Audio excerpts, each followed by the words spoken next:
Imagine a town where your choice of bakery, your choice of butcher, and even your choice of spouse is determined by the logo on your shoes. In Herzogenaurach, Germany, this wasn't a dystopian fiction.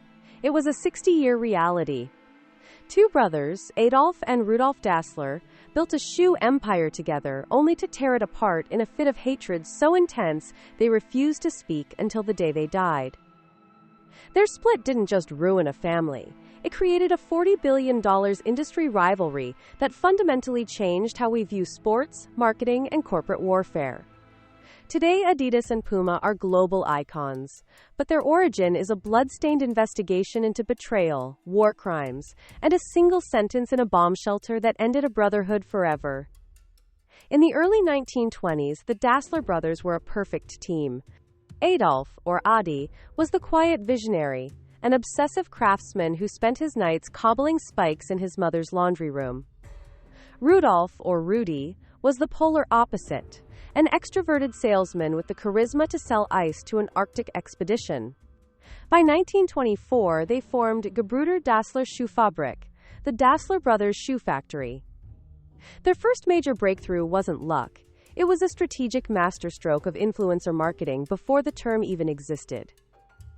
During the 1936 Berlin Olympics, Adi drove to the Olympic Village with a suitcase full of spikes and convinced American sprinter Jesse Owens to wear them.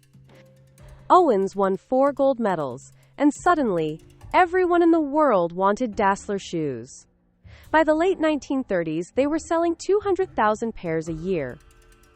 But as their wealth grew, the walls of the family villa began to close in. The brothers and their wives lived together under one roof, a domestic pressure cooker that reached its boiling point during World War II. Politics and jealousy began to bleed into the business.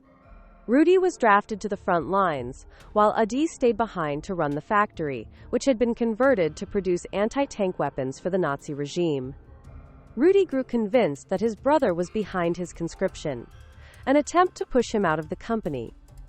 The final straw came during an Allied bombing raid in 1943. As Odie and his wife climbed into a crowded air raid shelter, Odie looked at the sky and muttered, "The dirty bastards are back again." He was talking about the Allied bombers, but Rudy, sitting just feet away with his family, was convinced Abondi was talking about him. They never recovered from that misunderstanding. In 1948, the brothers officially liquidated their partnership and split the town in two. Adi took the factory by the train station and 2/3 of the employees, forming Adidas, a portmanteau of his name, Adi Dassler.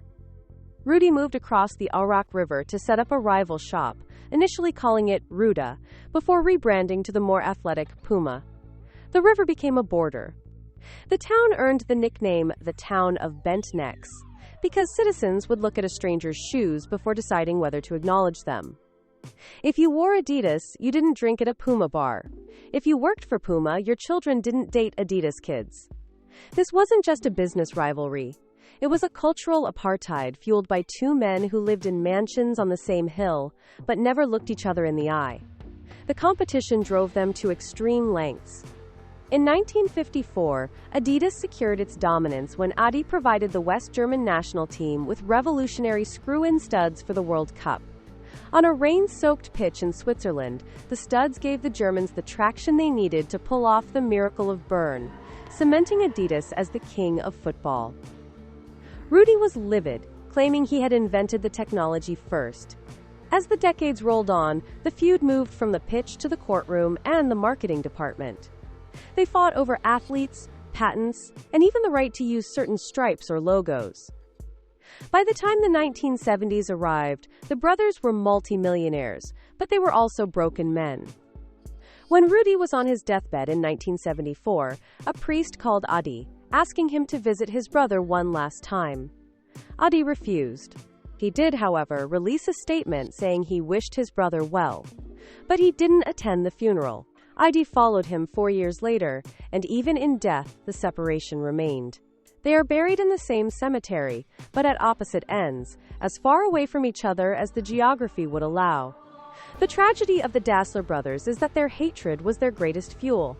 Without the obsession to outdo one another, it's unlikely that a tiny German town would have produced two companies that now control a combined revenue of over $30 billion annually. Today, Adidas and Puma have largely moved past the family drama, but the lessons they left behind are etched into the foundations of modern business. First, your greatest competitor is often the person who knows you best. Leverage that pressure to innovate. Second, brand identity is more than a logo, it's a culture. The Dasslers didn't just sell shoes, they sold an identity that people were willing to fight for. Third, and perhaps most importantly, internal communication is the heartbeat of a company. A single misunderstood sentence in a bomb shelter cost a family their bond and a company its unity. In 2009, 61 years after the split, employees from both companies finally shook hands and played a friendly game of football. The war was over, but the empires built on that battlefield remain. The question for you is your competition driving you to greatness, or is it blinding you to the cost of winning? If you enjoyed this deep dive into the darker side of business history, hit the subscribe button and turn on notifications. And let us know in the comments, are you Team Adidas or Team Puma, and does the history of their rivalry change how you look at those stripes?